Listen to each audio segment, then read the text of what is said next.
विश्वोत्पत्त्यादिहेतवे तापत्रय विनाशाय श्रीकृष्णाय वयं नमः। શ્રી વલ્લભને હૃદયમાં પધરાવીને શ્રીમદ ભાગવતજીનું રસપાન કરીશું. શ્રીમદ ભાગવત પ્રથમ સ્કંદ પંચમ અધ્યાય. એમાં આજે આગળ વધીએ એ પહેલા ગઈકાલના વાંચન પર જે કંઈ મનન ચિંતન થયું હોય એ લઈને આપણે આગળ વધીશું. વ્યાસજીનું સુંદર રીતે વર્ણન કરીને પછી નારદજી ને જે એના સંદર્ભમાં આપણે અત્યારે વાંચનમાં આગળ વધવાનું છે. તો જે પણ કઈ નામ વાર્તાજી જે સ્મરણમાં આવ્યું હોય એ લઈ લો અને આપણે આગળ વધીએ.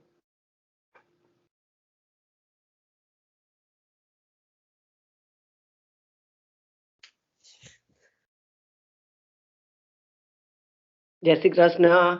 હા, જય શ્રી કૃષ્ણ. ચાલુ થઈ ગયો છે સત્સંગ. હમણાં જય શ્રી કૃષ્ણ રવા દઈશું હવે છેલ્લા માટે.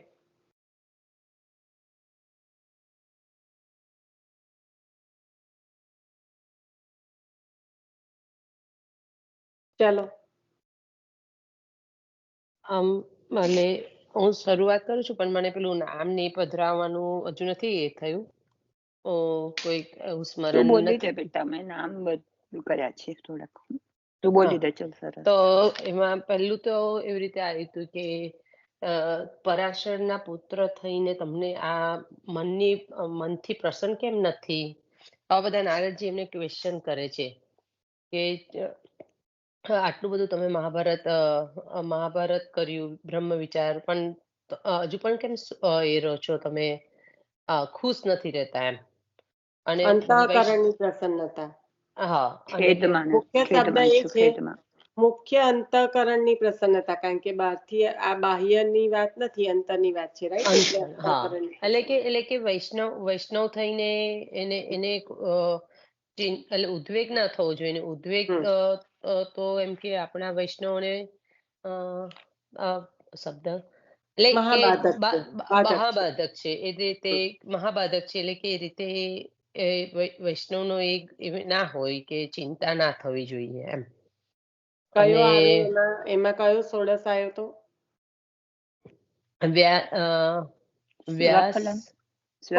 સોડસ પૂછું છું. સોડસ, સોરી. સેવાફલમ. ત્રણ પ્રતિબંધ જે બતાવ્યા છે ઉદ્વેગના. ઉદ્વેગ પ્રતિબંધો અને શબ્દ પેલું શું એટલે સેવાફલમ આવશે સોનલ. બરાબર. પુરુષોત્તમ નામ સહસ્ત્રમાં વ્યાસ વિનાશક. અને પછીનું હજી આગળ આવશે માસી, એના પર વેઇટ કરો, કારણ કે અત્યારે એ વ્યક્ત કરે છે વિનાશક કોણ કરશે, વિનાશ કોણ કરશે? નારદજી કરશે, રાઈટ? એટલે એ નારદજીના સંદર્ભમાં વ્યાસ ચિંતા વિનાશકાયા એવી રીતે. પછી છે ને એક જ મિનિટ સોનલને ખાલી લઈ લેવા દો. સોનલ બોલી લેતું. એટલે કે અને પછી એવી રીતનું હોય છે કે અધૂરું જ્ઞાન એવું કંઈક હતું ને, કે અધૂરું જ્ઞાન હોય. મેન શબ્દ આમ અધૂરા જ્ઞાન વાળાને પૂછો તો આવડું મળે એમ. હા, એવું કંઈક. મેં બોલી હતી કે આપણે અર્જુનને જયારે વિષાદ થયો ત્યારે કૃષ્ણની જગ્યાએ જો ધૃતરાષ્ટ્ર પાસે ગયો હોત તો આપણને કેવી ગીતાજી મળે. બરાબર.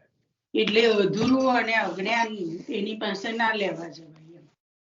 હા, એટલે પણ એમ કે પોતાનો દોષ પેલું હતું કે પોતાનો દોષ જોવે, પોતાની જ ખામી કરીને બીજાના પારકાના દોષ ના જોવા જોઈએ, પણ પોતાના દોષ કરે અને તો એ વધારે સારો બને છે. એ આવ્યું ક્યાંથી? આવું આવ્યું ક્યાંથી?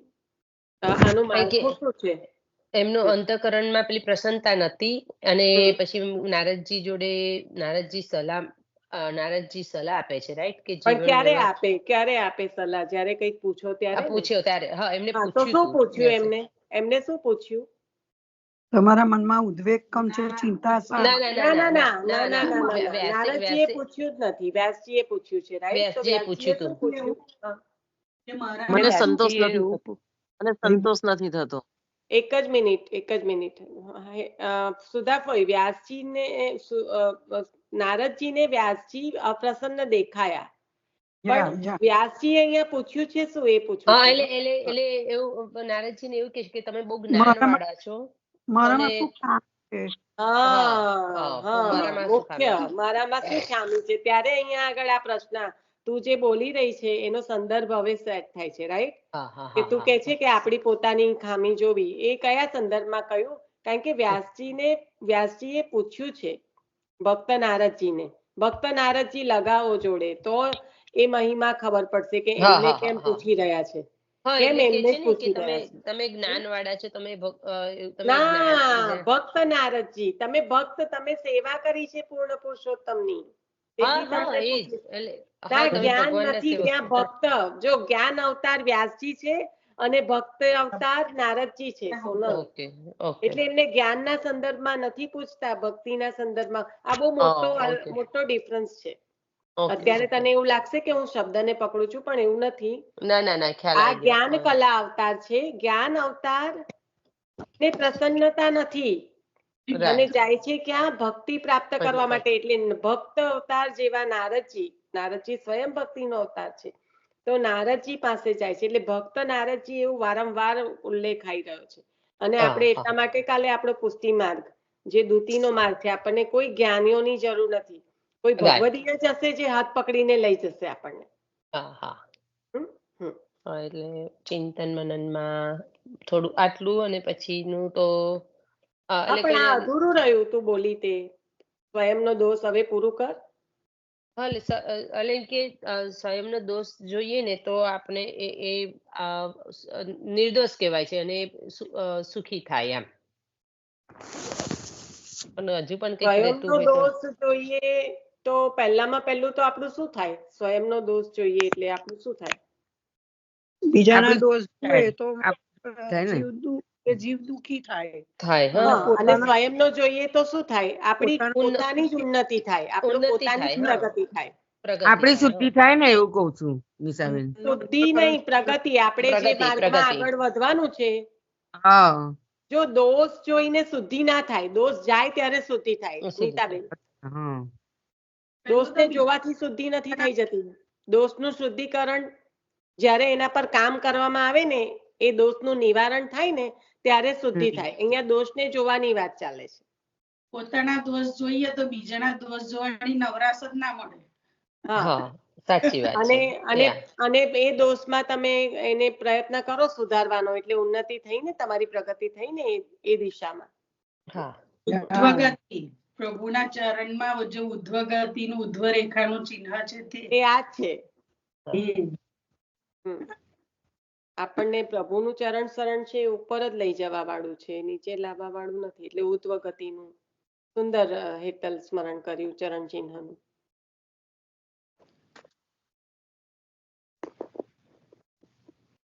પછી બેન, હું તમને ખાલી શબ્દ નથી પકડતી, જસ્ટ ત્યાં કરેક્ટ એટલે કરું છું કે ક્લેરિટી થાય.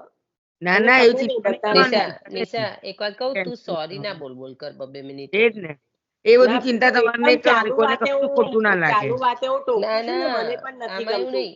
ઘણી વાર શું છે કે આ શબ્દની આદત પણ પડતી નથી, યાદ હોય પણ એને બોલી ના શકતા હોય, તો ઉલટા સારું છે કે તું કે તો પછી મગજમાં આમ ટકોર થાય કે આવી રીતે કહેવાય. પેલું ઉતાવળે સ્ટોપ કરું છું ને, એટલે મારે પણ વિવેક સાચવવો પડે ને, એટલા માટે. બીજું આમાં હવે કોઈને કશું નામ કે એવું ભગવતી માસી ને કે ના, હજી આગળ રહ્યું છે તમારા લોકોનું, આટલું જ નથી વાંચન થયું. પહેલા વાંચન તો વાગોળી લો. હજુ બાકી છે બેટા. ના, પણ પછી આમાં તો વ્યાસજીનું સમાધાન કરે છે નારદજી એ કરીને, રાઈટ? ભક્તિનું કે કેવી રીતે કરાય, પણ પછી તો પેલી રીતે હોય છે ને કે સોનલ, હજી તો ઉત્તર તો પછી હજી હવે આવશે. હવે તારું થઈ ગયું, તારું અત્યાર સુધીનું મનન ચિંતન થઈ ગયું હોય તો તું પછી અત્યારે સ્ટોપ થતી હોય તો હું ભગવતી માસીને કહું. તો ભગવતી માસી ફોઈ જેને પણ હવે આગળ લેવું હોય એ લો. સુધાબેન ને બોલવું હોય તો બોલવા દો, એમની પાસે પણ માહિતી છે, પછી હું કહું. અંતઃકરણમાં જો આતુરતા હોય તો સદમાર્ગ બતાવવા વાળા પ્રભુ આપણને પ્રભુની કૃપાથી પ્રભુ જ મેળવી આપે. એટલે વ્યાસજીના અંતઃકરણમાં જે વ્યગ્રતા હતી તો નારદજી પ્રભુએ મેળવી આપ્યા એમને પ્રભુની.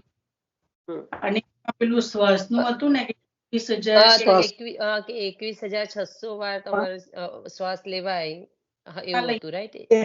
ભગવાનનું નામ લેવું જોઈએ એમ. એટલે મહાપ્રભુજી કે એક ક્ષણ પર એમાં કયા વૈષ્ણવ પધાર્યા? એમાં કયા વૈષ્ણવ પધાર્યા? ચાચાજી, હરિવંશજી. પ્રસંગ કો પેલા ગોવિંદ સ્વામી કે કયા પેલા એમાં જાય છે અને નિરંતર શ્રી કૃષ્ણ શરણમમાં બોલે છે. મહાપ્રભુજી એમને ગિરિરાજજીમાં મોકલ્યા હોય છે અને પોપટ એમના કૃષ્ણદાસ મેઘનજી હતા એ તો, જે એમને પછી પોપટના દર્શન થાય છે ને, કૃષ્ણદાસ મેઘન. તમે જે એ એક વૈષ્ણવ એમાં આવશે. પ્રસંગ લઈ લો. ચાચા હરિવંશજી તો એક કૃષ્ણદાસ મેઘનજી નો પ્રસંગ લઈ લો બીરવાબેન, અને પછી ચાચાજી નો લઈ લો. બીરવાબેન કે હેતલ બે માંથી એક જેને લેવું હોય સરખી રીતે લો. આવી રીતે નહીં પછી પેલા જાય છે પછી પેલા જાય છે એવું નહીં, સરખી રીતે. મહાપ્રભુજી જાય છે 3 દિવસ લગી શિલા ઊંચકી રાખે છે. ના, એ પ્રસંગની વાત નથી ચાલતી, એ પ્રસંગની વાત નથી ચાલતી કોકિલા માસી. એટલે જ મેં કીધું કે પ્રસંગ લઈ લો. બીરવાબેન કે હેતલ જેને પણ સ્મરણમાં આવ્યો છે એ પ્રસંગ લઈ લો.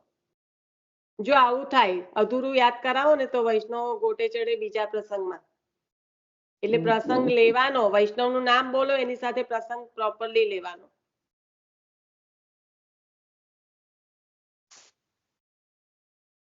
ચાચા હરિવંશી નું કહું, મને થોડુંક જ યાદ છે પણ મને હેલ્પ કરજો કોઈ. પણ આ પૂરું કરી દેવા દે સોનલ, આ લઈ લેવા દે પેલા કૃષ્ણદાસ મેઘનજી નું. નિશા, મને આખો પ્રસંગ પૂરો યાદ નથી, બીરવાબેન ને લઈ લેવા દે. તમે બે નક્કી કરો, એમાં હું નહીં. આપણે બંને જોડે બોલીએ, આપણે બંને સરખા જ છે. મને આખું યાદ નથી. ના, એમને જ ને એટલે કૃષ્ણદાસ મેઘનજી ને ગિરિરાજજી ની અંદર જે બધી લીલા થાય છે ને, એટલે મહાપ્રભુજી ને પૂછે છે કે મને દર્શન કરાવો, તો મહાપ્રભુજી એવું કે છે કે કરાવીશ. પછી એવું તો હજી મારી પાત્રતા નહીં હોય એમ.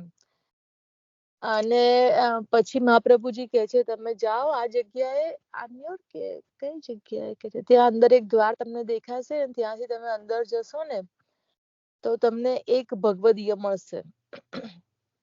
એટલે પછી કૃષ્ણદાસ મેઘનજી જાય છે એવી રીતના, અને અંદર જાય છે તો બધું અલગ બધી નિકુંજો ને કુંજો ને બધું, પણ એમને કોઈ ભગવદીય નથી દેખાતા. પછી ત્યાં એક ભોજન નો બધી બહુ સામગ્રી બધી હોય છે ને, ત્યાં એક શુક દેખાય છે. પછી એમને યાદ આવે છે તો શું કેવું, એમને મહાપ્રભુજીના શબ્દ યાદ આવે છે કે કોઈક ભગવદીય મળશે તમને. પછી એ શું કેવું બોલે છે, શ્રી કૃષ્ણ. એટલે કૃષ્ણદાસ મેઘનજી બોલે છે શ્રી કૃષ્ણ શરણમ મમ. અને પછી આગળ બોલો હેતલબેન. હવે 3 વાર બોલે છે. તમે જ પૂરો કરો, નથી યાદ મને. હું વિચારવા જ ઉભી થઈ કે હું 84 નું પુસ્તક હાથમાં લઉં. લઈ લે પુસ્તક હાથમાં. તઈ લગીને જેને યાદ આવશે એ બોલશે. તું પુસ્તક લઈ લે એટલે ભાવ પ્રકાશ ખબર પડે. ભાવ પ્રકાશ આનો ખાસ લેવાનો. સેમ મને યાદ આવ્યું, કોઈ નથી આવ્યા. કાલ રાત્રે ફોન આવ્યો તો એમનો. પછી શું આવ્યો તો? એ તો પેલું કાલ રાતે સત્સંગ થયો તો એનો, એ તો એ જોઈન થયા હતા, સવારે જોઈન થયા હતા. ના, એ સ્કાયપમાં જોઈન થયા હતા. મેં રિંગ કરી એમના સ્કાયપમાં હતા એટલે. હા, પણ એવું કહું છું પછી વોટ્સઅપમાં થઈ ગયા હતા. નો રાત્રે કે મને તો અને કશું સંભળાયું નહીં કે કઈ નિશા વાંધો જય નહીં. શ્રી કૃષ્ણ. હા બોલો. કોઈને નથી જોઈન થયા હવારે. અરે મેં જ વાત કરી છે સવારે સ્કાઈપમાં. અરે હવે છૂટા પડ્યા અમે લોકો. હવે અમે જોડે જ હતા. એમને મને કીધું મારું વોટ્સઅપ અને સ્કાઈપી માં તો એ લોકો છે ને કોઈ 4 જણ છે તેમ કે છૂટ નથી નીકળાતો એવું બોલતા હતા. ચાલુ હતું એ બધું મેં કરી દીધું તું પછી ફોઈને વાત પણ કરી હતી સ્કાઈપ પર મેં. માધુરી અને માસી હવે પણ હતા અત્યારે. સવારે ના પણ સવારે મારે પણ નતું પકડાયું. સવારે મારે પણ નતું થયું. અલા સવારે હું ટ્રાય જ કરતી હતી ભાઈ. સવારે ખાલી ટ્રાય જ કરતી હતી. અત્યારે આવી ગયા છો ને તમે લોકો. ચાલો ચાલુ રાખો. ચાલ અત્યારે એની ડિસ્કસ ના કરશે. એ પતી ગઈ વાત હવે. હવે એનું આગળનું પછી છે ને આ કૃષ્ણદાસ મેઘનજીના વાર્તાજી ખોલો જેને પણ અવકાશ હોય તે. ત્યાં સુધી સોનલ ચાચાજીનું લઈ લે. ચાલ ચાચા હરિવંશજીને પાણી પાર કરવાનું હોય છે. વૈષ્ણવ તો પેલા વૈષ્ણવ થાય છે કે એટલે પાછળ જાય છે ને આપણે ચાચા હરિવંશજી શ્રી કૃષ્ણ શરણમાં નામ સ્મરણ કરતા કરતા આગળ વધે છે અને ત્યાં પાણીમાં રસ્તો થતો જાય છે. જલમાં. જલમાં સોરી. કારણ કે જલ રસ્તો આપે છે ને શ્રી કૃષ્ણ શરણામાં કરે છે ને એટલા માટે. હા હવે અને આગળ કોઈ કરાવો ને પાછી હા ગાડી. હવે પછી પેલા વૈષ્ણવ શું કરે છે? વૈષ્ણવ નથી બોલતો. વૈષ્ણવ એમ કહે છે કે હું પણ આવું નામ ના બોલું તો હું પણ આગળ જઈશ ને. એવું થોડી કે એમનો હાથ પકડું તો જ આગળ જવાય. એક જણ પ્લીઝ એક જણ. લાલીબેન વૈષ્ણવ એવું નથી વિચારતા કે હું ના બોલું. ના ના એવું નથી બોલતા. એમ થાય છે કે એ આ જો એમનો હાથ પકડીને ચાલુ જ એના કરતા હું એ નામ ના બોલું તો હું પણ તરી જ જઈશ ને. એમ એવું કઈક બોલે છે. નામ ના બોલું નહીં, હું મારી જાતે બોલું એમ બેન. નામ ના બોલું તો એટલે જાતે બોલે છે તે ડૂબવા માંડે છે એવું બતાવે છે. એટલે કે હું એમની પાસે એમનો હાથ કેમ ઝાલું? હું મારી જાતે હું પણ શ્રી કૃષ્ણ શરણામાં તો કરી શકું છું ને એમ. એટલે જાતે બોલ્યા તે ડૂબવા માંડે અને પેલા ભગવતી ચાલવા માંડે. એટલે એમને એવું થયું કે એમનો સંગ હતો તો હું ભગવત એમનાથી હું આગળ હતો. એટલે એમના સંગથી મને એ થાય એમ ભગવત પ્રાપ્તિ થશે.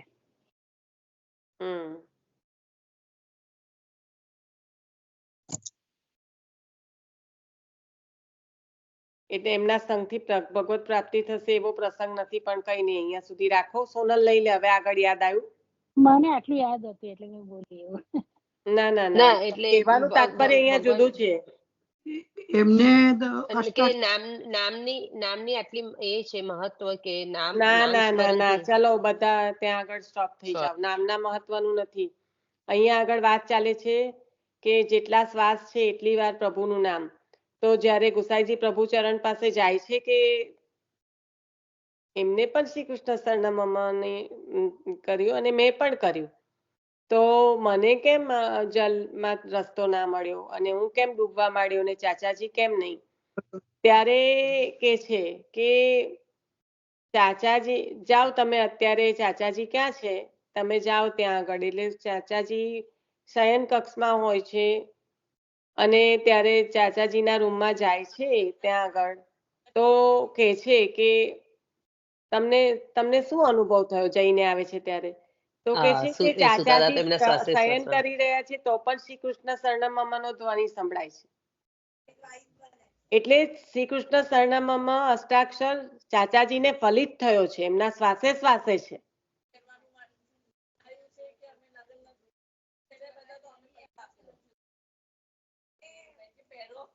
છે ને કૃષ્ણદાસ મેઘનજી નો પ્રસંગ મને લાગે છે કે આમાં નથી. 84 વૈષ્ણવના એ ભાવ સિંધુમાં હશે કદાચ. એમાં ચેક કરું. ના, મને ખ્યાલ છે કે 84 ના પુસ્તકમાં તો નથી જ આ પ્રસંગ, અને એટલા માટે ખાસ કહી રહી ભાવ છું સિંધુમાં છે કે અને ભાવ સિંધુમાં એટલા જ પ્રસંગો છે જેટલા 84 માં પ્રસંગો હોય. એટલે એ પણ મને બહુ ડાઉટફુલ લાગે છે, પણ તે છતાં ચેક કરી લો. કારણ કે ભાવ સિંધુમાં વધારાના પ્રસંગ હોય એવું તો મને સ્મરણમાં નથી આવતું. પીરવાબેન. હા બરાબર છે તમારી વાત. એટલે છે ને મને લાગે છે કે આ પ્રસંગ મેં સાંભળ્યો છે તો ખરો. હવે સાંભળ્યો છે ના સાંભળ્યો તો હશે તો જ તમને લોકોને 2 જણને યાદ આવ્યું છે, પણ મને એટલા માટે એવું થાય છે કે મેં કેમ વાંચનમાં નથી મેં સાંભળ્યો, એટલે વાંચનમાં મને નથી યાદ આવતું કે આવું કઈ વાંચન કર્યું હોય. હું છે ને હું જોઈ લઈશ. કઈ નહીં, જુઓ ત્યાં લગીને પેલામાં આગળ વધીએ આપણે.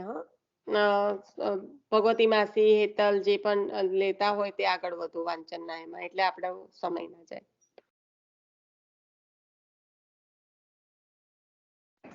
હું બાજુમાં ભાવ સિંધુ ખોલી લઉં છું, એટલે તમે લોકો તમારું આ રિવિઝન નું આગળ ચાલુ. એટલે ત્યાં સુધી તો આવી ગયું હવે, ને પછી વ્યાસજીએ જે પોતાની એ પણ આવી ગયું કે એમની ઉણપ ઓળખીને એમાંથી ભાગવત મળ્યું છે.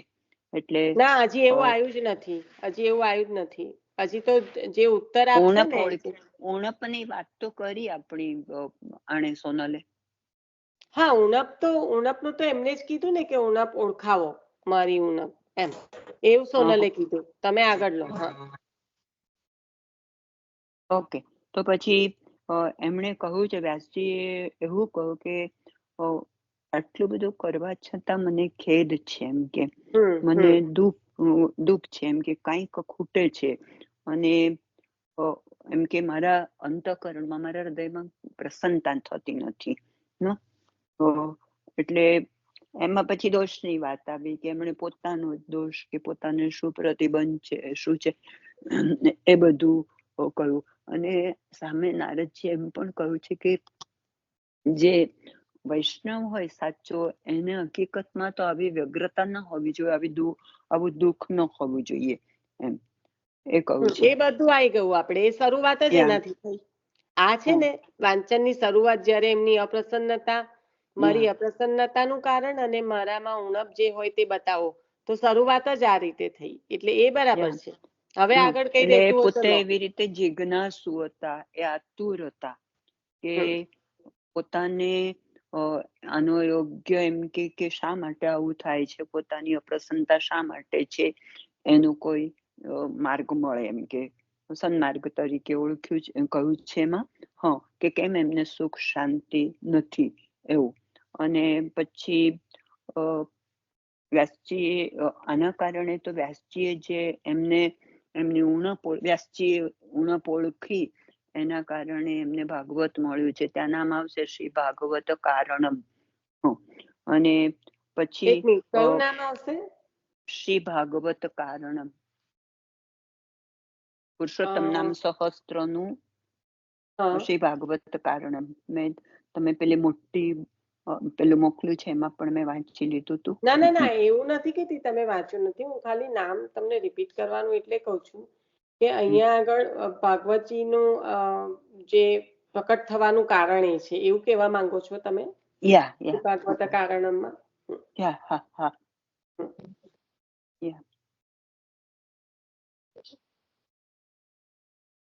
અને જયારે પણ ક્યારે આવું થાય ત્યારે સુપાત્રને કોઈ જ્ઞાની હોય ને એને પૂછી લેવું જોઈએ. એટલે નારદજી જ્ઞાની હતા. નારદજી ભક્ત હતા. હજી હું રિપીટ કર્યા કરું છું. નારદજી ભક્તો, જ્ઞાની તો વ્યાસજી છે. જ્ઞાની નહીં, ભક્તો, જ્ઞાની ભક્તો, એમ જ્ઞાની ભક્તો, જ્ઞાની ભક્ત. હા, એટલે એ સુંદર રીતે નિવારણ કરી શકે છે આવા પ્રશ્નો, એમ કે પ્રશ્નોનું.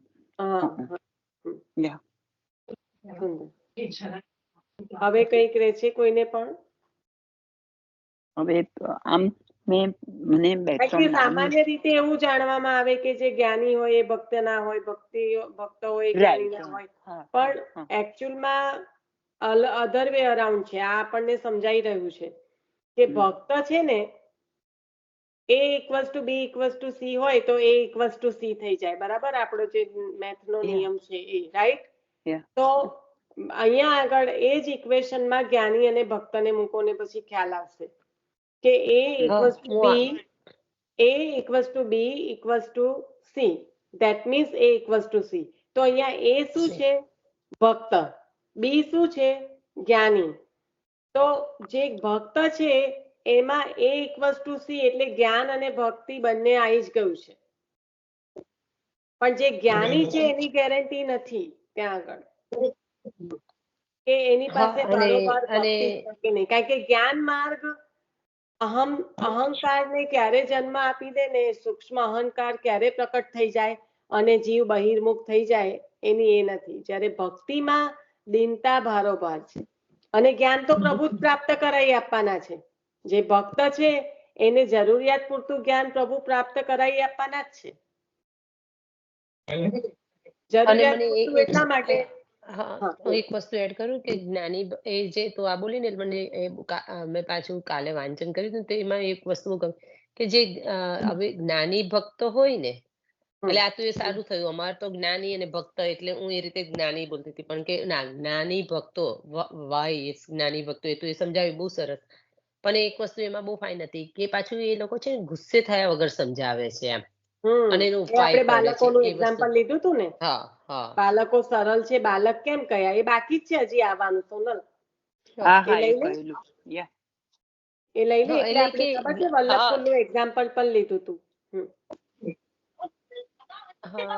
એટલે કે કોઈ પણ દોષનો ઉપાય આપણને બહુ સુંદર રીતે આપે છે, એટલે ગુસ્સે પણ થાય ના અને આપણા મનનું નિવારણ થાય, એટલે એવી રીતે બતાવે છે. એ મને કાલે એ મને કીધું જ્ઞાની ભક્તો રોષ કર્યા વગર, ધેટ ઇઝ વેરી ઇમ્પોર્ટન્ટ એવું ફીલ થયું.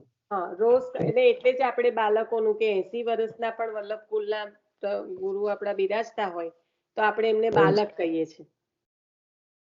પછી એ 8 વર્ષનો બાલક પણ એવું બોલે કે બાલક પધાર્યા, પણ એ બાલક એટલે શું કે સરળ. આપણે વલ્લભકુલ પાસે જઈએ તો આપણને લાગતું હોય કે આપણા કેટલા દોષ છે આપણે, પણ જ્યારે એમની પાસે નિવારણ પણ મળી જાય અને તે છતાંય આપણને અહેસાસ પણ ના થાય કે આપણો દોષ છે, એવા સુંદર રીતે આપણને સમજાવે.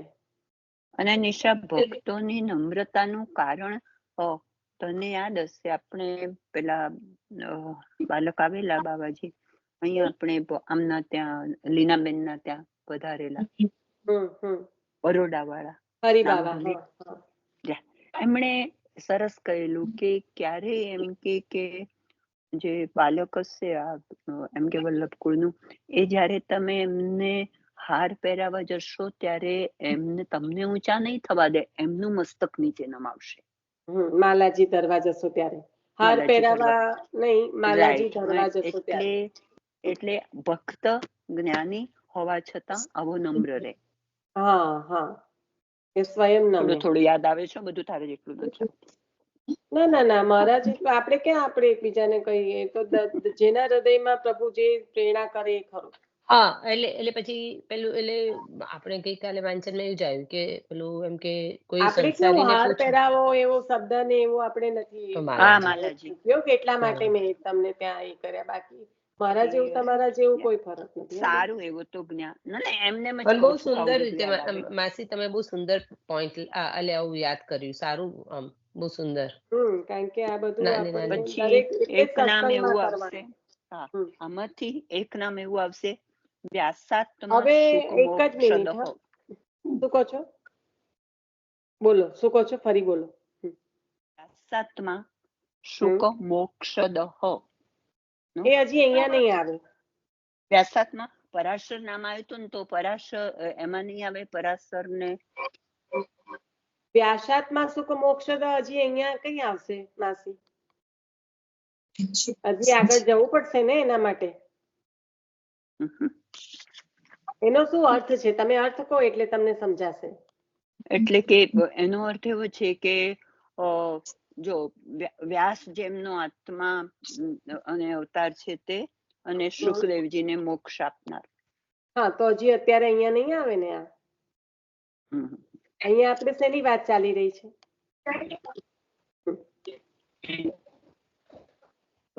વ્યાસજીને જે અંતઃકરણની પ્રસન્નતા નથી એની વાત ચાલી રહી છે, એનો ઉપાય આપી રહ્યા છે નારદ. એટલે એ તો પતિ એટલે વ્યાસ ચિંતા વિનાશકા એ પરફેક્ટ છે અહીંયા આગળ.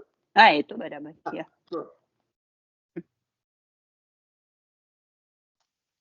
અને હવે આગળ જે તમે કહો છો ને શ્રી ભાગવત કારણમ, એ બંને એમાં એ જે બે નામ છે ને, સત્સંગ જ્ઞાન હેતુશ્ચ શ્રી ભાગવત કારણમ, એ હવે આગળ હવે જે વાંચન કરીશું ને ત્યાં આવશે, ક્રમે આવશે.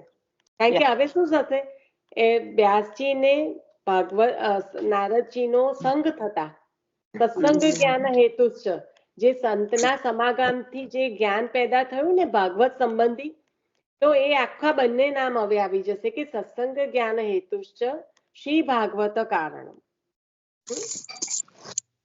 અને બીજું એક નામ, આ બહુ શરૂઆતમાં છીએ આપણે, એટલે આપણને આગળ કદાચ આપણે આગળના અધ્યાયોમાં ના જોઈએ, પણ લાઈક મેં કાલે કીધું હતું કે અત્યારે આ પહેલા અધ્યાય પહેલા સ્કંદમાં છીએ તો એમ નહીં વિચારું કે, કારણ કે આ જે છે એ આખા ભાગવતજી દરમિયાન આ પ્રશ્ન પણ આવશે, આ જ બધું કારણ બધું એના અંતર્ગત જ રહેશે આખું ભાગવતજી પહેલા સ્કંદના. એટલે આ જે નામ છે જે કાલે આપણે જોઈ ગયા કે વ્યાસજીએ વેદના 4 વિભાગ કર્યા અને પાંચમો શું પ્રકટ કર્યું? 4 વિભાગ વેદમાં તો કર્યા જ. ભારત મહાભારત. નો નો નો નો નો નો ભગવતી માસી, પાંચમું નહીં, પુરાણો, ઇતિહાસ પુરાણનો બીજો ભાગ કર્યો. એમાં કેટલા બધા પુરાણોની રચના કરી, એક થોડું મહાભારત રચ્યું છે એમને.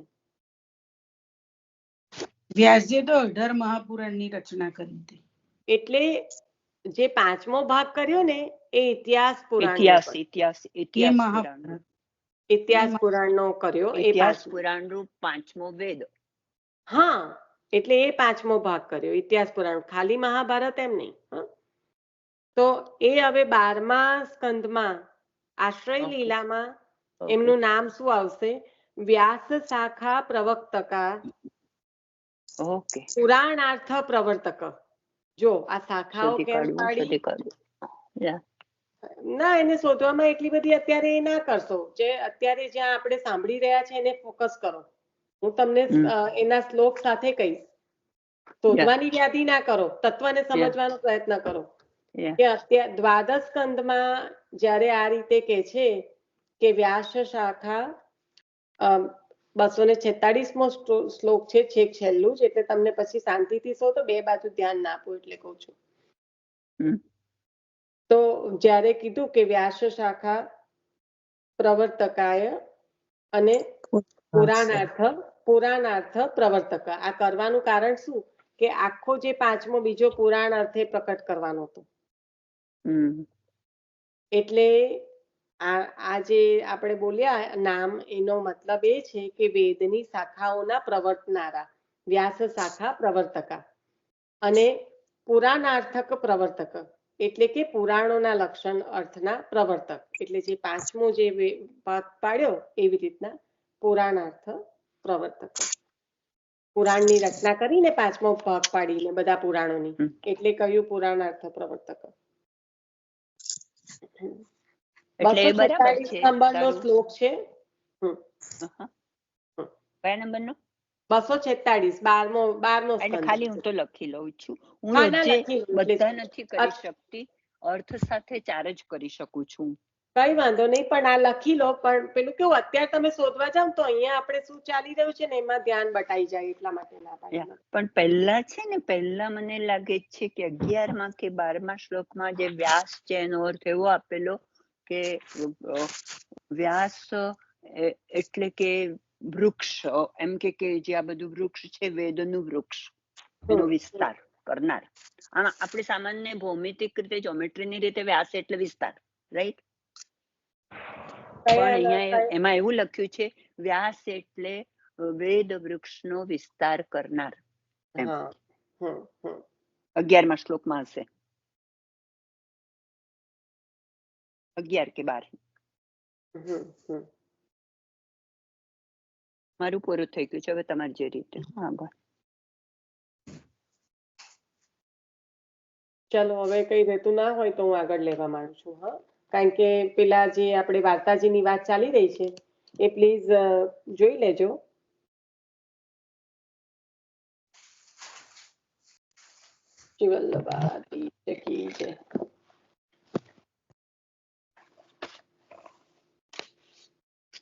તો ભક્ત નારદજીને વૈષ્ણવ વ્યાસજીએ પોતાના ખેદનું કારણ કહ્યું અને પોતાનામાં ખૂટતું હોય એ કહેવા માટે વિનંતી કરી. તો એના સંદર્ભમાં આપણે અત્યારે જે મનન કર્યું એ આવી ગયું છે મોટા ભાગનું બધું. હવે આગળ વધીશું. કારણ કે મુખ્ય તત્વ આ છે કે જો અંતઃકરણની સાચી આતુરતા હોય તો માર્ગ બતાવનાર પ્રભુ કૃપાથી મળી જ રહે. અને એનું જ કારણ છે કે વ્યાસજીને નારદજી મળ્યા. નારદે તરત ઉત્તર આપ્યો. હવે આગળ વધીએ છીએ. મહાભારતમાં ભગવાનનો અમલ એટલે કે યશ ગાયો નથી. અમલ એટલે કે નહીં, પણ અમલ ડેશ યશ એટલે ટૂંકમાં ગુણગાન જેવું.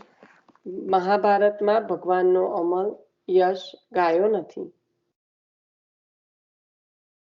કારણ કે અમલ એટલે યશ નહીં, પણ અમલ એટલે તો મલ રહિત, એટલે કે જેવી કીર્તિ પ્રભુની છે ચોતરફ ફેલેલી નિષ્કામ પ્રભુની, તો એવો યશ ગવાયો નથી. એમાં મહાભારતમાં ભગવાનનો અમલ યશ ગાયો નથી. નિષ્કામ કર્મ કે નિરંજન જ્ઞાન પણ નકામા છે ભક્તિ વગર. તો આવી ગયું જે આપણે વાત કરી રહ્યા હતા, જ્ઞાન કર્મ અને ભક્તિ. તો નિષ્કામ કર્મ કે નિરંજન જ્ઞાન પણ નકામા છે ભક્તિ વગર. તો જો ભક્તિની કોર નથી બાંધેલી ને તો આ જ્ઞાન છે ને, જ્ઞાન અને કર્મ, આ બહુ મહત્વનું છે સમજવાનું. કારણ કે ઘણી બધી એમાં ભ્રાંતિ હોય છે કે અમે તો કર્મ માર્ગમાં સમજીએ, અમે તો ભક્તિ માર્ગમાં, અમે તો જ્ઞાન માર્ગમાં. એવા ડિવિઝન કયા અર્થે થાય છે અને એનું મુખ્ય તત્વ શું છે? તો આ જ્ઞાન અને કર્મને જો આ ભક્તિની કોર બાંધેલી ના હોય ને તો એ ઉન્મત્ત થઈ જાય છે, અહંકારી થઈ જાય છે. કાં તો એ પોતાનું બળનું અહંકાર કરે, કાં તો એ પોતાની બુદ્ધિનું અહંકાર કરે. પણ જો આ ભક્તિની વાડ, ભક્તિની કોર જો બાંધેલી છે તો એ જ્ઞાન અને જે કર્મ છે એને પોતાના સામર્થ્યમાં નહીં ગણતા પ્રભુ અર્થે ગણે. આ એક જ વસ્તુનો ફરક છે. મારી બુદ્ધિ, મારું સામર્થ્ય, મારી કાર્યક્ષમતા એ ભક્તનું વલણ નથી. જ્યારે ભક્તિની કોર બંધાઈ જાય ને ત્યારે એ જ જ્ઞાન, એ જ સામર્થ્ય, એ જ બલ પ્રભુ અર્થે થઈ જાય છે. અને જ્યાં પ્રભુ અર્થે થઈ જાય ત્યાં પછી એ બાધા કરનારું નથી. તો આ છે ભક્તનો હેતુ, આ છે ભક્તિનો અને જ્ઞાનનો અને કર્મનો મુખ્ય તફાવત. કેમ ભક્તો, જ્ઞાની ભક્તો, હમણાં જે આપણે વારંવાર બોલતા હતા, તો એ કેમ એ સહજ રીતે આવા હોય છે. આપણને એવું લાગે છે કે ઓ બાલક નમી ગયા, ઓ બાલકે ખભે હાથ મૂકવા દીધો, ઓ બાલકે ફોટો પડાવવા દીધો. સહજ છે. ખરેખર આપણું સામર્થ્ય નથી કે એમના ખભા પર આપણે હાથ મૂકીએ, પણ એ આપણી અજ્ઞાનતાને સહજ ગણી લે છે કે આ જીવ છે, જીવ બુદ્ધિ આ રીતે વિચારે તો કઈ નહીં, એ એમનું દોષ તરીકે નથી જોતા.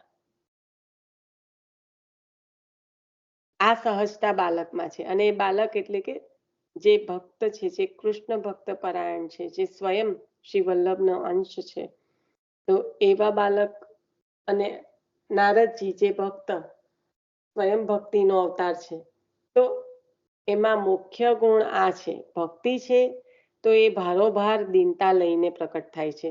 જ્યારે જ્ઞાન અને કર્મમાં જો એ ઉન્મત્ત થઈ જાય, અહંકારનો સ્પર્શ થઈ જાય, તો જો ભક્તિની કોર ન બાંધેલી હોય તો એ બાધક થાય. એ પ્રભુ અર્થે ન હોય તો એ બાધક થાય.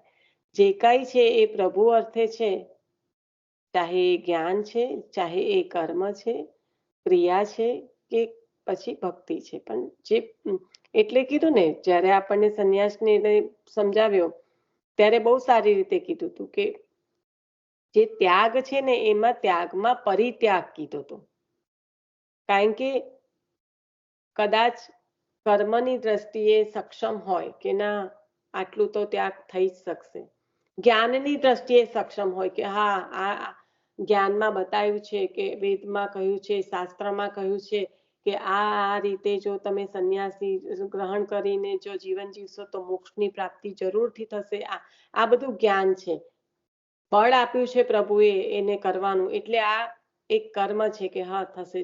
પણ જો એને ભક્તિની વાડ ના હોય તો એ ત્યાગ છે, પરિત્યાગ નથી. ભોગ પણ પ્રભુ અર્થે અને ત્યાગ પણ પ્રભુ અર્થે, એ આપણને આચાર્ય ચરણે આપ્યું. અને એટલા માટે સંસારમાં રહીને કહ્યું ભોગ છે, નથી એવું નથી, સંસારમાં રહો એટલે ભોગ છે જ, પણ એ પણ પ્રભુ અર્થે.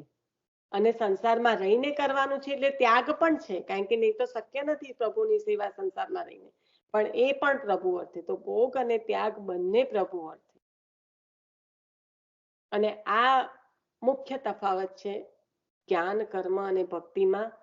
ભક્તિ કેમ અગ્રીમ છે અને જ્ઞાન અને કર્મ એ ત્યાં આગળ અહીંયા ચોખ્ખું શબ્દ લખ્યો કે નકામા છે, કોઈ પણ કામના નથી નકામા. એટલે આપણે ટાઇટલમાં જ ઘણું બધું કહી દીધું કે નિષ્કામ કર્મ કે નિરંજન જ્ઞાન પણ નકામા છે ભક્તિ વગર.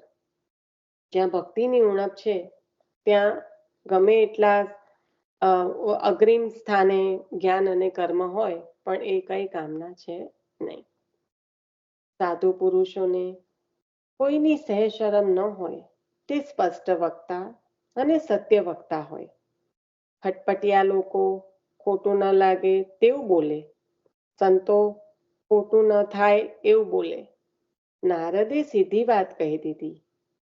આપે ભગવાનનો અમલ યશ મુખ્ય રીતે નથી ગાયો, તેથી જ તમને સંતોષ થતો નથી. કેટલું સુંદર રીતે કહ્યું. હવે અમલ યશનો અર્થ સમજાય છે. અમલ યશ એટલે શું? જો જે સાધુ પુરુષો છે એ સ્પષ્ટ વક્તા છે, એની સાથે સાથે સત્ય વક્તા છે. તો જે અહીંયા ખટપટિયા લોકો કીધું, પણ ટૂંકમાં કે જે સાધુ પુરુષ નથી તે ખટપટિયા, એટલે આપણને તો બહુ ખબર નથી કોણે કહેવાય, પણ જે સાધુ પુરુષ નથી એ લોકો શું છે કે ખોટું ન લાગે તેવું બોલે. અને સંતો છે એ ખોટું ન થાય તેવું બોલે. બેમાં કેટલો મોટો ડિફરન્સ છે. ખોટું ન લાગે તેવું બોલવું અને ખોટું ન થાય તેવું બોલવું. નારદે સીધી વાત દીધી કે આપે ભગવાનનો અમલ યશ નથી ગાયો. અમલ યશ એટલે કે જેમાં મલ, જે આપણે દમલાજી દ્વારા જાણીએ છીએ અમલ શબ્દનો સાદો સીધો મિનિંગ કે જે મલ રહિત છે. હવે પ્રભુના યશમાં મલ રહિત એવું કેવું? એવું મલ એટલે એ પ્રકારના મલની વાત નથી ચાલતી કે જ્યાં તદ્દન ખોટું જ હોય, પણ જે પ્રભુનું જે સ્વરૂપ છે, જે નિષ્કામ ભક્તિ કરવા માટેનું પ્રભુનું જે સ્વરૂપ છે એ પણ તો એકદમ અમલ હોય, એ પણ એકદમ શુદ્ધ સત્વ. અહીંયા છે ને શુદ્ધ સત્વ સ્વરૂપની વાત ચાલી રહી છે. જો વેદ સમજો, મહાભારતમાં જ કૃષ્ણ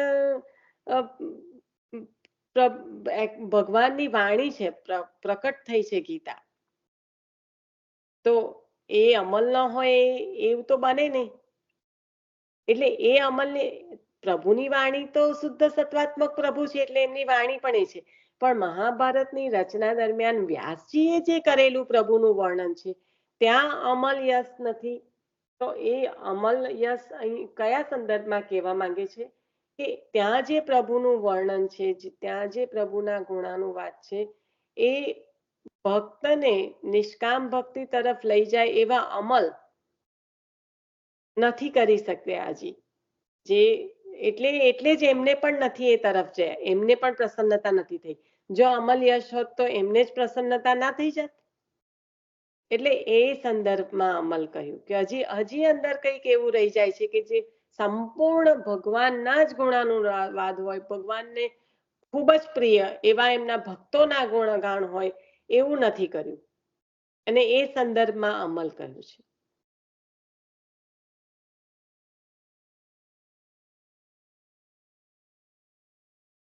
નહીં તો પછી જ્યારે 4 પ્રશ્નો લખ્યા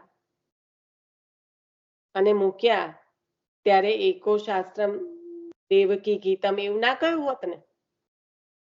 શાસ્ત્રમાં એકમ શાસ્ત્રમ દેવકી ગીતમ, જે દેવકીજીના પુત્ર દ્વારા ઉચ્ચારાયેલી જે ગીતા છે એને પ્રથમ સ્થાન આપ્યું છે.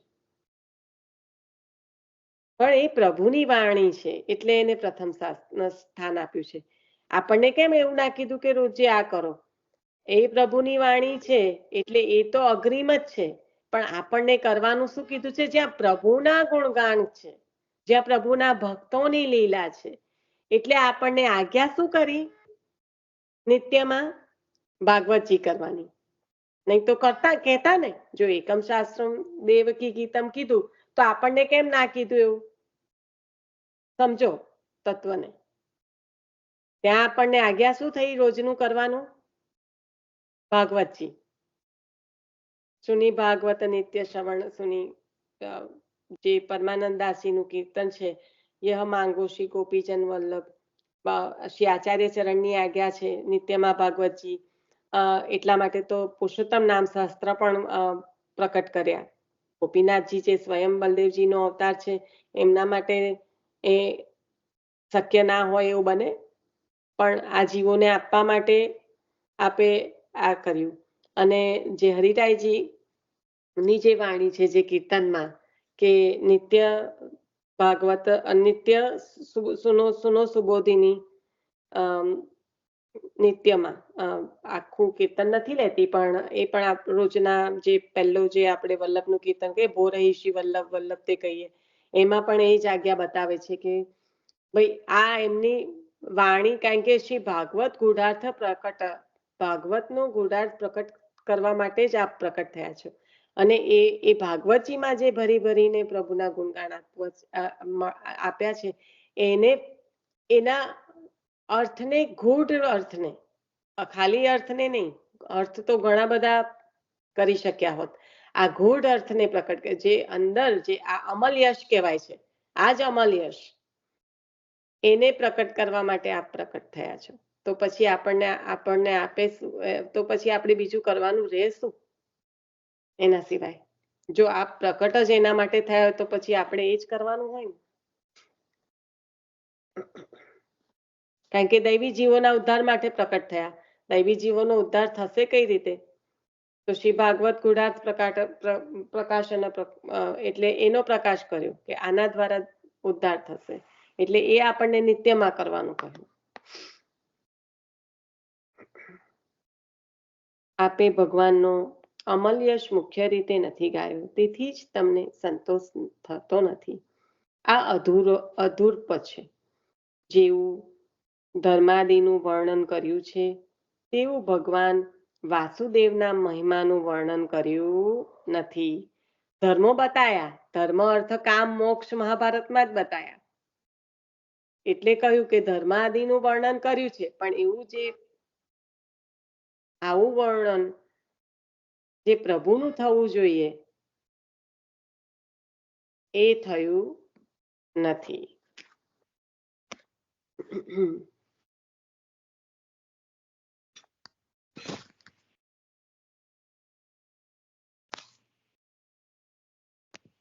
એક જ મિનિટ, 1 મિનિટ ચાલુ રાખો.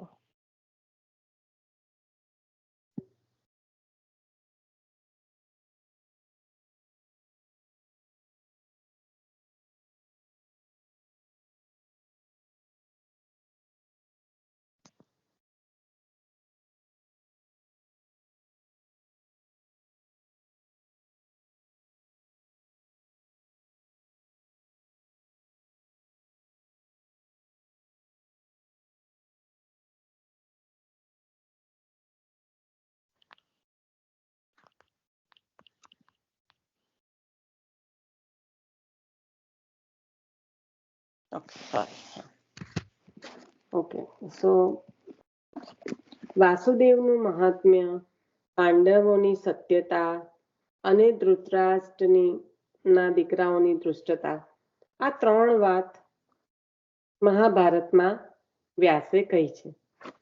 શબ્દોને ધ્યાન આપો. વાસુદેવનું મહાત્મ્ય, પાંડવોની સત્યતા અને ધૃતરાષ્ટ્રના દીકરાઓની દુષ્ટતા, આ 3 વસ્તુ કહી છે. ધર્મ, અર્થ, કામ અને મોક્ષ જે વાતો મહાભારતમાં કહી છે એ જ સર્વત્ર છે. તેમાં નથી એ ક્યાંય નથી. વ્યાસજીનો એ સિંહનાદ છે. આ જે છે બીજે ક્યાંય ના મળે. જે ધર્મ અર્થ કામ મોક્ષ મહાભારતમાં કહ્યા તો વ્યાસજીનો એ સિંહનાદ છે. પણ પ્રભુ કૃપા ન કરે તો એ ચારમાંથી એકેય પુરુષાર્થ સિદ્ધ થાય તેમ નથી. તેથી સાધન તરીકે તેમાં ભગવાનને ગાયા છે, ધર્મ રૂપે કહ્યા છે, અમલ યશો રૂપે નહીં. જો કેટલો મોટો તફાવત આવી ગયો. અને એટલે જ ભાગવતજીમાં જે સુબોધિનીજી પ્રથમ સ્કંદ, દ્વિતીય, તૃતીય અને પછી સીધું દસમ સ્કંદ જતા રહ્યા.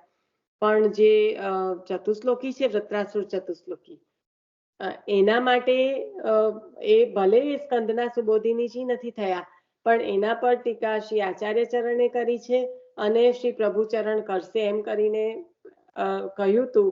તો આગળ પ્રભુચરણે પણ કરી અને ઘણા બાળકોએ પણ એ પુષ્ટિ માર્ગીય ધર્મ અર્થ કામ મોક્ષ જે વૃત્રાસુર ચતુશ્લોકીમાં બતાયા એના પર ટીકાઓ અલગથી થઈ છે. તો અહીંયા આગળ જે પુરુષાર્થ તો બતાયા છે પણ એ સાધન તરીકે છે, પ્રભુ અર્થે નથી. જો ફરીથી એ વાક્ય લઉં છું કે વ્યાસજીનો આ સિંહનાદ છે, પણ પ્રભુ કૃપા ન કરે તો એ ચારમાંથી એકેય પુરુષાર્થ સિદ્ધ થાય તેમ નથી. તેથી સાધન તરીકે તેમાં ભગવાનને ગાયા છે. આ એક સાધન થઈ ગયું, પ્રભુ કૃપા માટેનું આ એક સાધન થઈ ગયું. કારણ કે આ ચાર પુરુષાર્થ છે એ સિદ્ધ કરવા હશે. ચાર પુરુષાર્થ તો ખબર બહુ સુંદર રીતે સમજાયા, ધર્મ અર્થ કામ મોક્ષ. પણ એની સિદ્ધિ ક્યારે શક્ય બનશે કે જ્યારે ને જ્યારે પ્રભુ કૃપા થશે. તો હવે પ્રભુની કૃપા મેળવવી એ મારું લક્ષ્ય નથી. મારું લક્ષ્ય છે આ ચાર સાધનો પ્રાપ્ત કરવા. આ ચારમાંથી ચલો એક સાધન પણ પ્રાપ્ત કરવું છે તો મેં પ્રભુના ગુણગાન ગાયા. એટલે ત્યાં આગળ શું થયું? સાધન થઈ ગયું. આ જે ગુણગાન કરવા પાછળનું મુખ્ય કારણ શું છે? પ્રભુ પ્રાપ્તિ નથી, પ્રભુ કૃપા નથી. જે કોઈ લક્ષ્ય છે ધર્મ અર્થ કામ મોક્ષમાંથી જે કંઈ મેળવવાનું એના અર્થે છે. તો આ અમલ યશ કહેવાય ન કહેવાય? ખ્યાલ આવે છે? બહુ ઊંડો વિષય છે. આપણે જેટલું જવાય ઊંડાણમાં એટલું જઈશું, પણ તત્વને સમજવાનો પ્રયત્ન કરજો કે આ ચારમાંથી એકેય પુરુષાર્થ સિદ્ધ થાય તેમ નથી. તેથી સાધન પ્રભુ કૃપા વગર સિદ્ધ થાય એમ નથી. તેથી સાધન તરીકે તેમાં ભગવાનને ગાયા છે, ધર્મ રૂપે કહ્યો છે. આ બધું જે ગાયું એ ધર્મ રૂપે કહ્યું છે, અમલ યશ રૂપે કહ્યું નથી. ભગવાનનો અમલ યશ બીજા કોઈ હેતુ વગર મુખ્ય રીતે ગવાય. તેથી અંતઃકરણના દોષ દૂર થાય. થઈ ગયું, નિષ્કામ આવી ગયું. અમલ છે એટલે નિષ્કામ છે, એમાં પછી કોઈ પણ પ્રકારની એ ભરેલી નથી, કામની ગંધ પણ નથી ત્યાં આગળ. તો પછી એ અમલ કહેવાય. સમલાસો અમલા કયું? તો જે આચાર્ય ચરણની અનન્યતા છે, આ આચાર્ય ચરણ માટેની, જ્યાં આગળ પ્રભુ પણ પધારે તો ઠાળા કરી દીધા છે. કારણ કે તત્સુખની ભાવના કોની છે? ફક્ત ને ફક્ત સ્વામીની સ્વરૂપ શ્રી વલ્લભ.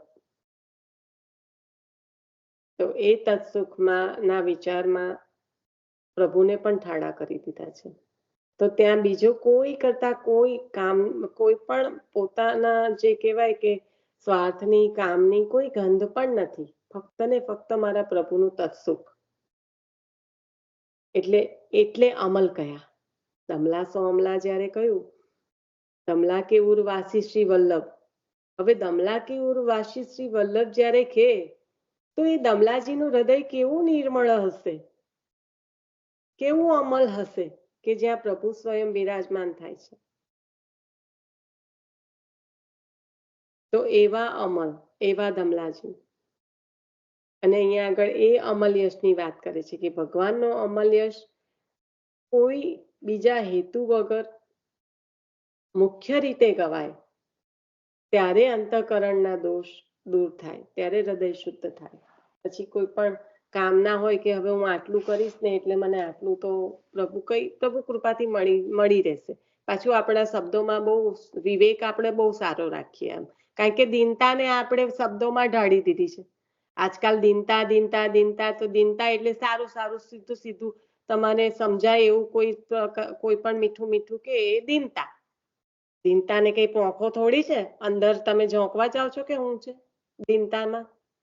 અંદર પછી જે ગડબડ ચાલતી હોય તે ચાલવા દો. બસ ના, પ્રભુ કૃપાએ જે મળે, પ્રભુ કૃપાએ તો પ્રભુ જ મળે, બીજું કઈ મળે જ નહીં. જોઈએ છે આજે જ રાજાએ કીધું કે જેને સંસાર સુખી થઈ જશે, જેને બધું સારું સારું સારું થઈ જશે, એને આ લીલાના અનુભવ સાથે કોઈ મતલબ નથી. એને એના સંસારને સુખી કરવામાં, સંસાર સુખ પ્રાપ્ત કરવામાં અને સંસારીઓને સુખ પ્રાપ્ત કરાવવામાં સંબંધ છે. તો આ લીલા સુધી પહોંચવાનો, લીલાનો અનુભવ કરવાનો એને કોષો દૂર છે એનાથી, એવા જીવથી. એટલે આ કઈ દીનતા કઈ ભાષાનો ખેલ નથી અહીંયા ચાલી રહ્યો કે દીનતા. આ દીનતા એટલે જે અંતઃકરણ શુદ્ધ દોષ રહિત થઈને જેમાં પ્રભુ બિરાજે છે એ દીનતાથી પ્રભુની પ્રાપ્તિ થાય. આપણે ફટાફટ નિસાધન, આમ જે પેલા પગથિયા બતાવ્યા છે ને હરિરાયજી પ્રભુ, નિસાધનતા, દીનતા, વિરહ, પ્રભુ પ્રાપ્તિ, ફટફટ બોલી ગયા. સારું છે, એ પણ હૃદયારૂઢ થવું જોઈએ. પણ દીન એટલે કયા સ્વરૂપની વાત કરે છે અહીંયા આગળ? એનો હેતુ બીજો કોઈ છે જ નહીં. જ્યારે પ્રભુ કૃપાથી પ્રભુ જ મળવાના હોય એ વાત છે, તો ત્યાં અંતઃકરણ શુદ્ધ છે અને એવા અંતઃકરણમાં તો પ્રભુ બિરાજમાન થાય છે ને થાય છે જ. સાધારણ લોકોને મહાભારત પાવન કરે, પતિતને નહીં કે સુખદેવજી જેવા સમર્થને નહીં. કેટલું સુંદર કહ્યું. સાધારણ લોકોને પાવન કરે, પતિતને તો કરવાનો સવાલ નથી આવતો, પણ જે સમર્થ છે ને એને પણ નહીં. એટલે બંને એન્ડ ઓપોઝિટ એન્ડ આપી દીધા. પતિતે કહ્યું, એની સાથે સાથે સુખદેવજીને પણ લીધા કે સુખદેવજી જેવા સમર્થ માટે પણ નથી અને પતિત માટે તો નથી જ. ખાલી જે સામાન્ય સાધારણ છે એને પાવન કરે છે. પ્રભુની વાણી છે એમાં અવશ્ય થાય. શબ્દની સુંદરતા અને અર્થની ઉત્તમતા વાળી વાણી પણ ભગવાનના યશોગાન વગરની હોય તો હંસ જેવા ભક્તોને તેમાં પ્રીતિ થાય નહીં. શબ્દની સુંદરતા અને અર્થની ઉત્તમતાની વાત જ્ઞાન સંબંધી છે. અહીંયા તો ગારી ગવાય છે 40 દિવસમાં. આવું છે? ક્યાં જાવ છો? ગારી ગાવા માટે જઈએ છે. કોને ગારી દેશો? શ્યામ સુંદરને. આ છે પુષ્ટિ માર્ગ. આ છે આચાર્ય ચરણનું આપેલું અનન્ય અને અનંત જે કહેવાય કે જે બીજી કોઈ જગ્યાએ પ્રાપ્ત ના થાય, ફક્ત ને ફક્ત આપના જે જીવો છે એમને જ પ્રાપ્ત થાય એવું સુખ. આ ઉત્તમ વાણી ને સુંદર શબ્દોની અહીંયા કા જરૂર રહી જાય? 40 દિવસ ગારી ગાવાનો અધિકાર પ્રાપ્ત થાય ત્યાં આગળ. એટલે આ વાત છે કે શબ્દની સુંદરતા અને અર્થની ઉત્તમતા તો જ્ઞાનનું છે ને, બધું જ્ઞાનીની વાત છે. એટલે અર્થની ઉત્તમતા વાણી પણ ભગવાનના યશોગાન વગરની હોય તો હંસ જેવા ભક્તોને તેમાં પ્રીતિ ન થાય. અને અહીંયા છે ને આને વ્યાસજીને જ પ્રીતિ નથી થઈ, છોડો બીજું બધું. ભગવાનના જ્ઞાન અવતાર જેવા એમને જ પ્રીતિ, એટલે ત્યાં જ બધું બતાવી દેશે. અહીંયા આગળ આપણા જેવા જીવોને સમજાવવા માટે હજી બરાબર ઊંડાણમાં લઈ જઈ રહ્યા છે, પણ જ્યાં આગળ વ્યાસજીનું જ મન પ્રસન્ન નથી થયું, ખિન્ન થયું છે, ત્યાં પછી બીજાનું તો શું? જ્ઞાન અવતાર જેવા પ્રભુના જ્ઞાન કલા અવતારને જ જો એવી રીતે બતાવ્યું કે હૃદય ખિન્ન છે તો પછી બીજાનું તો શું. અહીંયા આગળ આપણે રાખવું પડશે, સમય થઈ ગયો છે. હું છે ને આને આ પેરેગ્રાફને પૂરો કરી શકું છું, પણ એ રીતના પૂરો કરવા માટે કરીશ ને તો આપણે એને વાગોળીને આગળ નહીં વધી શકીએ, કારણ કે એક એક શબ્દ એક એક વાક્યમાં ઘણા ભાવ ભરેલા છે. એના પર મનન ચિંતન કરજો અને આપણે કાલે આગળ વધીશું. શ્રી વલ્લભાધીશ કી જય. આશ્રમ લઈ લેજો.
ભગવતી માસી.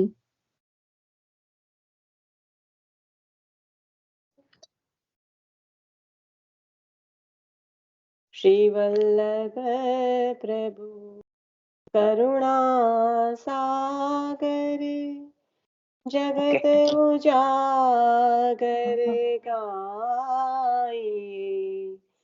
શ્રી વલ્લભ કી चरण कमल की बल बल बल बल जाए. श्री वल्लभ प्रभु करुणा सागर जगत उजागर गाए. श्री वल्लभी सृष्टि समाज संग मिल जीवन को फल गाए. श्री वल्लभ जीवन को फल पाए. श्री वल्लभ गुण गाए.